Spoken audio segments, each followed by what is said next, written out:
Sir Allegredy backed down into the sheds one night after a particularly rough day. After he had caused an incident, Grady was relegated to goods work until the Earl could trust him again. The trucks had taken the opportunity to torment Grady relentlessly.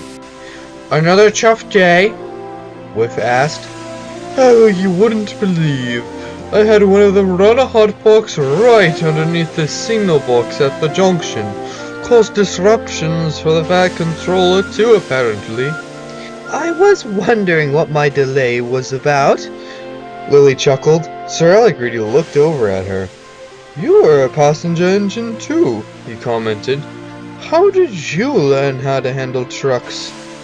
"Oh, I just have a knack. It was mayhem," Stafford cut in. "They pushed it every which way. You don't remember, Greedy?" "No, I'm afraid I was away at that gala in Manchester at the time. I was away for almost a month." "Well, it was quite eventful, but she got the hang of it in the end. The trucks don't dare to challenge her now." "Please tell me how," Sir Allegredy insisted. "Well, okay." And this was the story Lily told. When Lily was new to the line, the Earl assigned her to take the passenger trains. He had gotten her some of her own special coaches, including a few she had had in her old days. However, one morning as she arrived at the junction, she found a set of dirty mineral trucks waiting for her.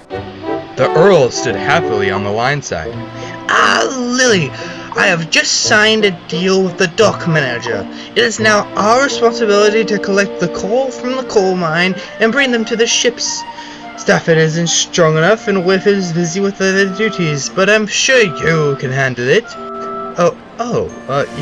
Yes, sir," Lily said doubtfully.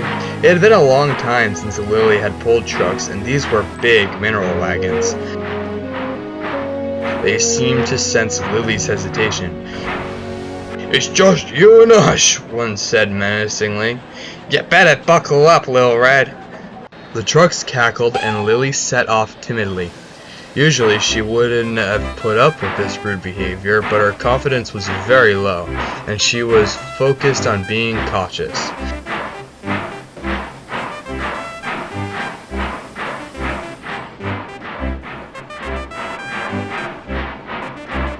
It didn't take long for them to arrive at the coal mine. The trucks had bumbled behind her, but caused no major issues. Lily felt much more confident. The mine's engine was waiting for her. "You took your time," he barked. "Don't be so late on your next trip." Lily was offended. "I wasn't late. I'm right on time." "Whatever you want to believe, miss," the engine said dismissively. "The coal chutes are back there." He indicated a line that passed through a cutting. "Shunt your trucks under them one at a time and tell the man to let it rip. Take care." And the mine engine departed with his own train. Lily wasn't too pleased with the mine engine's rude attitude, but did what he told her to do. She cautiously maneuvered her trucks underneath the chute. "That isn't far enough, dearie," one truck laughed. "Back up a little further." "I'm not falling for it," Lily said firmly. "Suit yourself." Lily let out a whistle, and the man opened the chute.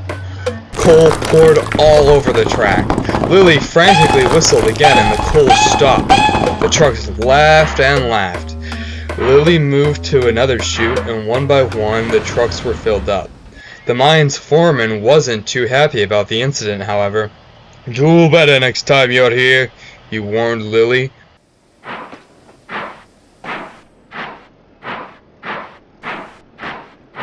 Soon enough, the train departed once more. Lily was pushing the train now. "They're a lot heavier than I thought," she commented. The line sloped gradually down a hill. The mineral trucks tugged against Lily. Even with the brake van, the long train was quickly speeding up. The train shot out of the tunnel at a tremendous speed. Lily applied full brakes and closed her eyes. The station swam into view. Lily was turned into a siding where...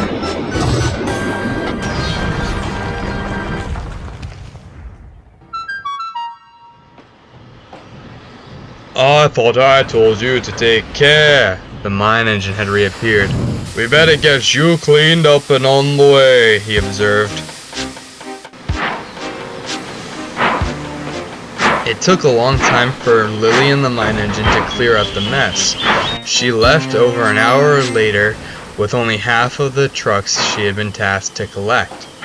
The trucks were laughing and banged around endlessly. Lily was most downtrodden.